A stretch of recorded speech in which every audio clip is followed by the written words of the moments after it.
আপনাদের চিৎকারের চোটে আমাদের ফাংশন বন্ধ হতে চলেছে। কি কষ্টের কথা, আপনারাও গেছেন?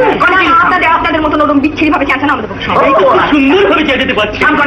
গান করেছেন গ্রীষ্মকালে। কি বলছেন বলুন। বলছি যে you have no right to disturb us like this. We have got equal right. Please continue.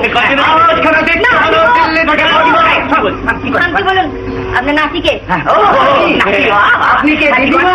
না না হ্যাঁ তাই বলুন। নাতি কি বলছেন? আপনারা কি ভদ্রতাও জানেন না? এই তো আমার দিকে দেখুন। ভদ্রতা ভদ্রতা থেকে শিখবো দিদিমণিরা। আপনারা কি ভদ্রতা জানেন? ভদ্রতা দেখিয়েছেন? আবার নিবেদন করেছেন। বলছি কি করেছি আমরা? কি করেননি? কি করেন? আমি যে লাইভ রেস্ট করে